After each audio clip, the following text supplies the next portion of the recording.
penjual dan pembeli, dan melakukan transaksi barang atau jasa. Pasar merupakan sebuah mekanisme pertukaran barang dan jasa yang alamiah dan telah berlangsung sejak awal peradaban manusia. Dalam Islam, pasar sangatlah penting dalam perekonomian.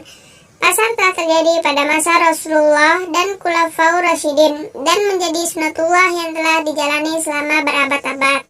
Yang selanjutnya yaitu fungsi pasar. Dalam sistem ekonomi, pasar mempunyai fungsi-fungsinya sendiri, yang mana dalam fungsi tersebut bertujuan untuk memuaskan perekonomian pasar. Dan dalam Islam, fungsi pasar bertujuan agar dapat mencapai kejayaan di dunia dan di akhirat.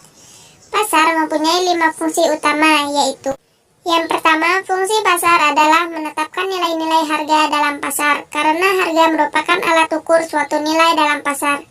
Dan di sini fungsi permintaan konsumen bukanlah segalanya, tetapi uang juga menjadi faktor terpenting dalam mendukung suatu permintaan. Karena jika seorang konsumen ingin membeli suatu barang, maka tersedianya dana adalah faktor terpenting yang harus diperhitungkan. Yang kedua, pasar menyimpulkan semua produksi itu melalui faktor biaya. Dan dalam teori harga diasumsikan bahwa seorang pengusaha akan memaksimumkan output dengan input, yang semuanya diukur dengan uang.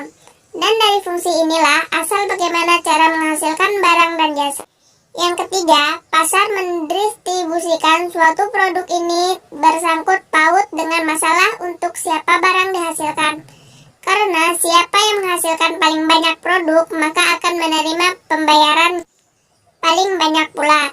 Suatu tenaga dan sumber daya lain akan dibayar sesuai dengan apa yang dihasilkannya. Jadi, tenaga kerja yang paling produktif akan mendapatkan imbalan yang terbesar. Yang keempat, pasar melakukan pembatasan. Yang ini merupakan inti dari penentuan harga. Karena pasar akan membatasi tingkat konsumsi yang berlaku dari produksi yang tersedia dengan tujuan agar menjadi keseimbangan suatu harga.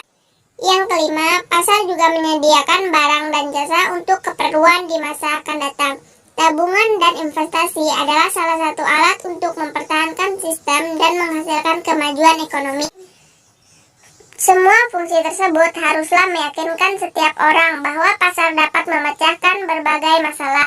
Yang selanjutnya yaitu mekanisme pasar. Pasar, negara, individu, dan masyarakat selalu menjadi topik hangat dalam ilmu ekonomi. Menurut ekonomi kapitalis atau klasik, pasar memainkan peranan yang sangat penting dalam sistem perekonomian.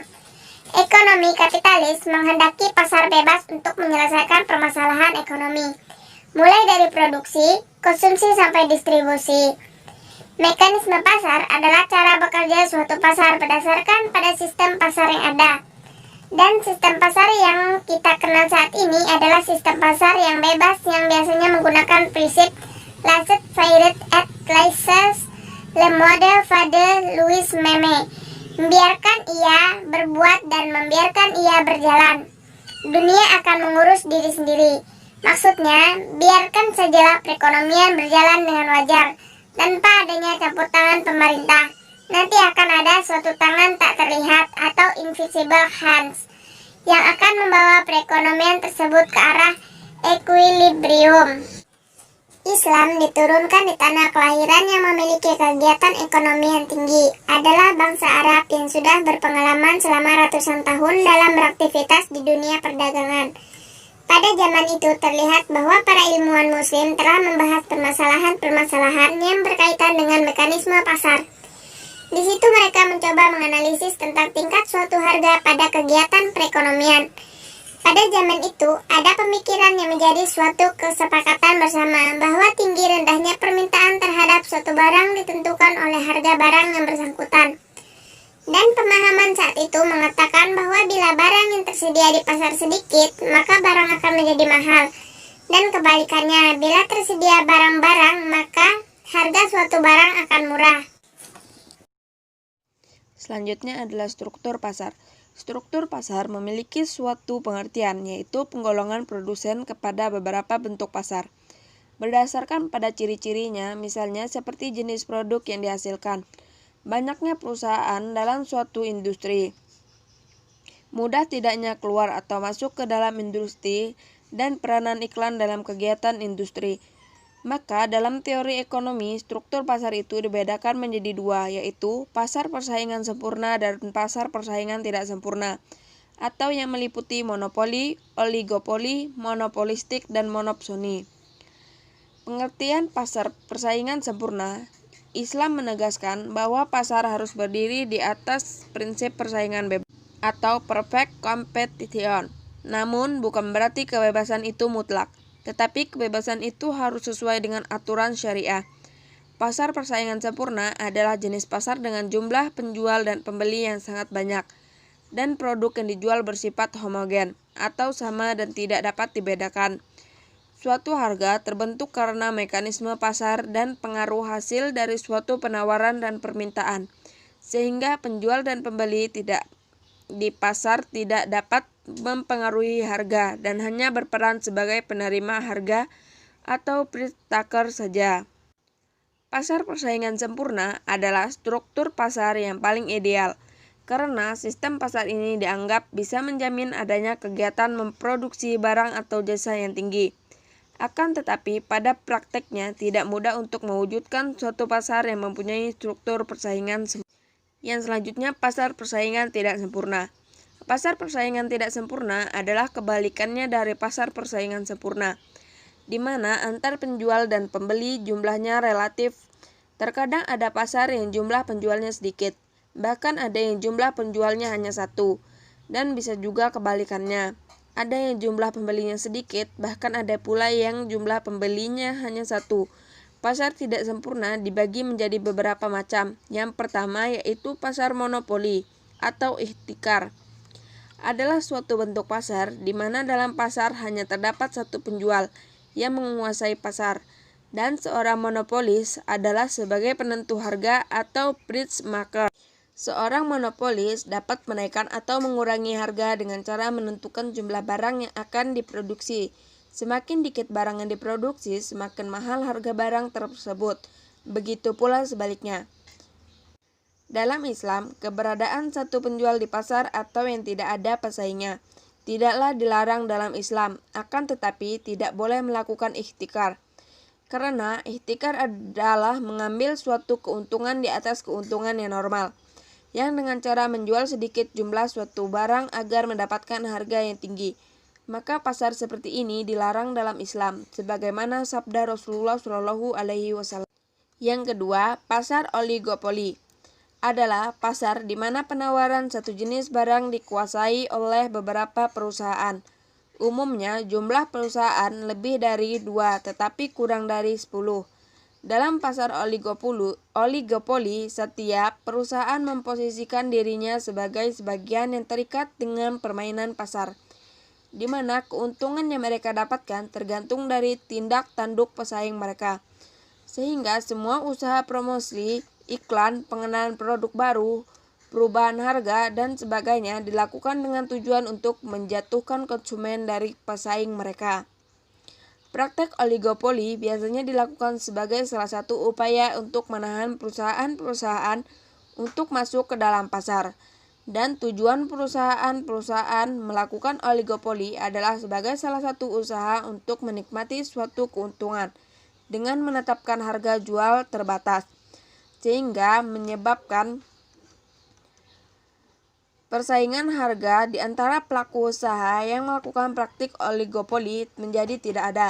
Struktur pasar oligopoli umumnya terbentuk pada industri-industri yang memiliki modal yang tinggi, seperti industri semen, industri mobil, dan industri kertas.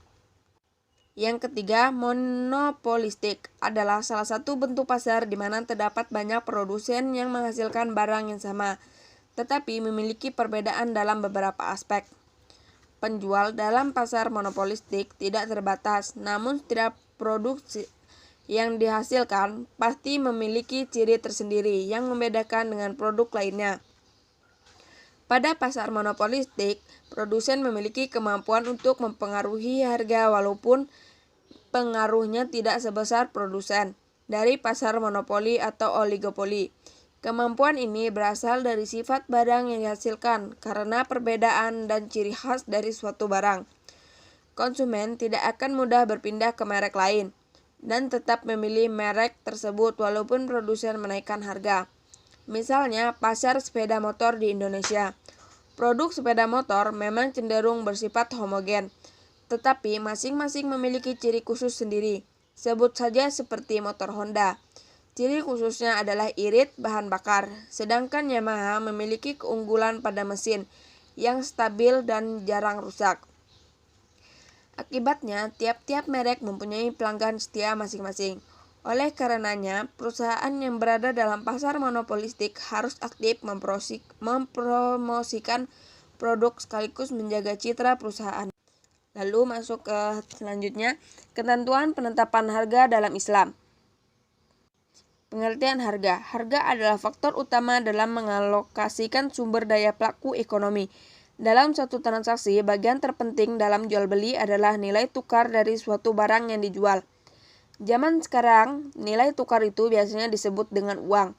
Ulama fikih mengartikan asam dalam harga pasar yang berlaku normal di tengah-tengah masyarakat pada saat ini. Dan harga suatu barang itu dibagi menjadi dua, yaitu yang pertama harga yang terjadi atau berlaku antar pedagang. Yang kedua, harga yang berlaku antara pedagang dan konsumen, yaitu harga yang dijual di pasaran. Asam atau harga itu biasanya dipermainkan oleh para pedagang dalam pasar, sehingga ulama fikih memberikan syarat-syarat untuk asam yang antara lain, yang pertama, antara penjual dan pembeli harus sepakat terhadap jumlah harga yang ditentukan pada waktu akad. Yang kedua, harga bisa langsung diserahkan pada waktu akad, tetapi apabila harga itu dibayar kemudian berhutang, seperti membayar dengan cek dan kartu kredit, maka waktu pembayarannya harus jelas. Yang ketiga, apabila terhadap transaksi jual beli itu dilakukan secara barter atau al-muqayyadah, maka alat atau barang yang akan dijadikan nilai tukar itu bukan dari sesuatu yang diharamkan oleh syariat atau hukum. Yang kedua, penentuan harga dalam Islam. Tasyir atau penetapan harga merupakan salah satu praktek yang tidak dibolehkan oleh syariat Islam. Pemerintah ataupun yang memiliki kekuasaan ekonomi tidak memiliki hak dan kekuasaan untuk menentukan harga tetap sebuah komoditas, kecuali pemerintah telah menyediakan untuk para pedagang jumlah yang cukup untuk dijual dengan menggunakan harga yang telah disepakati bersama. Tetapi, jika penetapan harga itu penuh dengan keadilan, misalnya melarang mereka menambah dari harga mitsli, yaitu harga yang berlaku pada saat itu di pasar, dan memaksa untuk membayar harga mitsli, maka hal ini dianggap halal dan bahkan hukumnya wajib. Karena jika ada seorang penjual yang tidak mau menjual barangnya, padahal barang itu sangat dibutuhkan masyarakat, selain itu masyarakat harus menambah harga, maka disinilah kehalalan untuk memaksa pedagang agar menjual barangnya dengan harga mitsli. Dengan penetapan harga dengan cara memaksa ini merupakan cara yang adil untuk memenuhi perintah Allah. Contoh nyata dari ketidaksempurnaan pasar ini adalah karena adanya monopoli dalam perdagangan, baik berupa makanan atau barang-barang. Dalam kasus seperti ini, pemerintah harus menetapkan harganya. Qimah almi untuk menetapkan penjual dan pembelian mereka. Seorang pemegang monopoli tidak boleh dibiarkan bebas melaksanakan kekuasaannya. Di abad pertengahan, umat Islam sangat menentang praktek menimbun barang dan monopoli dan menganggap pelaku monopoli itu adalah sebagai perbuatan dosa. Meskipun menentang praktek monopoli, tetapi Ibnu Taimiyah juga membolehkan pembeli untuk membeli barang dan pelaku monopoli. Sebab jika itu dilarang, penduduk akan semakin menderita. Karena itu, Ibnu Taimiyah tidak membolehkan para penjual membuat perjanjian untuk menjual barang pada tingkat harga yang ditetapkan lebih dulu antara penjual dan pembeli, sehingga mereka membentuk kekuatan untuk menghasilkan harga barang perdagangan pada tingkat yang lebih rendah. Kasus tersebut biasa disebut monopoli.